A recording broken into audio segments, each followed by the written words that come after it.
Today, I'm focusing on one that comes from the leftist dude. He made a video a while ago about this. I never saw it until now. I noted it in my thing, but it's bizarre. I don't understand why political TikTokers don't have their duets on. Politics is about having conversations and a free exchange of thoughts and ideas. And for whatever reason, he has this off. I don't understand it. It seems bizarre to me. Anyway, we're going to get into it. We're going to deconstruct it. Let's have a little fun. First of all, shut the fuck up, Hagrid, with male pattern baldness. You're annoying and your fan base is literally... Hey, you're ugly, gay, and black. That should be just fine to say since you made fun of me for my identity factors, so making... I want to start off. This isn't the guy, by the way. This is he's making a video I had to do it with somebody else. I want to make a point here, and that is like whether you like it or not, like being gay, being black, being fat, bald, all these things are identity factors. And if you're gonna take it to a place of criticism on someone's identity factor, then you need to be ready to receive that criticism back. That's the reality. Did I take it a step further? I don't think so. Some people might. But a lot of the comments on this video are like, oh, I guess having a beard equals being black. And it's just like, I don't put value into identity factors. I simply see them as identity factors. So, if you're going to talk shit, you're going to get hit, so to speak. So, in front of you for yours is just the same, right? Also, you're incredibly vague and unspecific about every single one of your solutions. They're vague ideas that might work, but the reality is that police are undertrained. So why would you take money away from them instead of making them get more training? I feel like the two situations that you're implying are not mutually exclusive. Yes, they are. I'm going to explain to you why they are mutually exclusive, okay?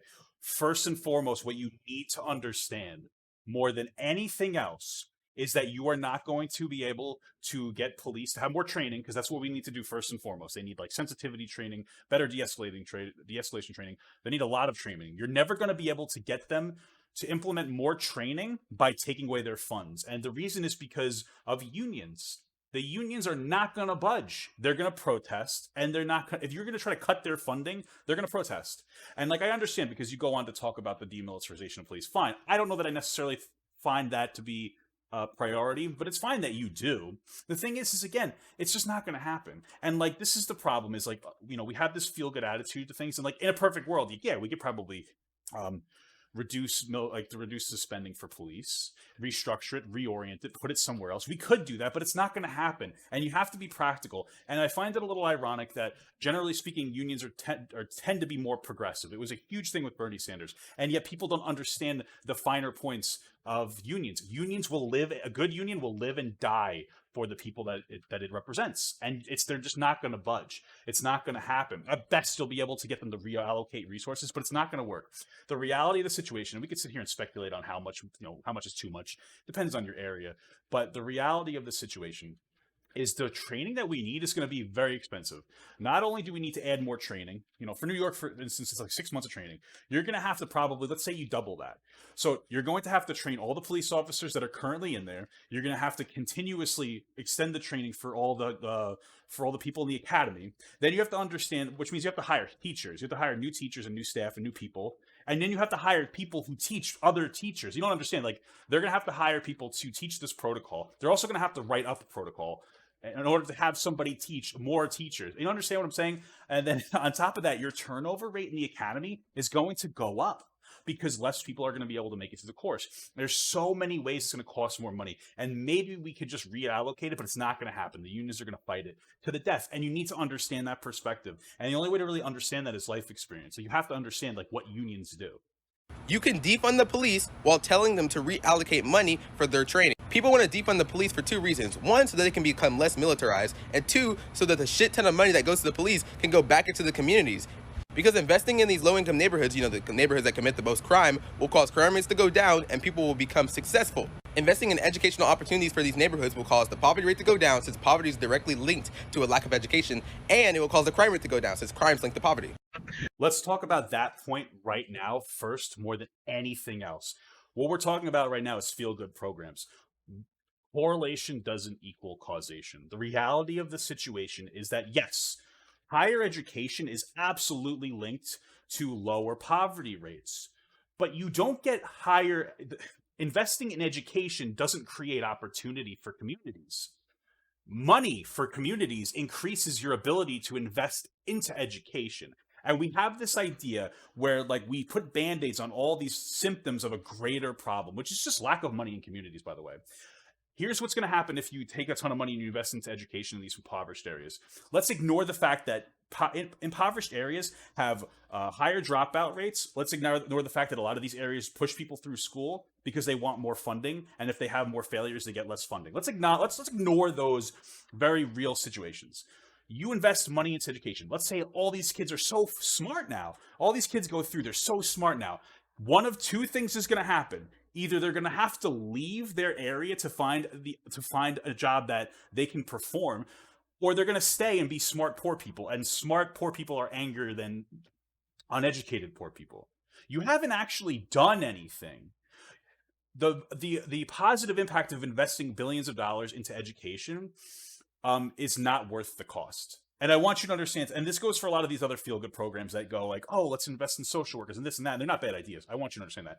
But your solution to the problems are so, they're just like, they barely really deal with the real issues.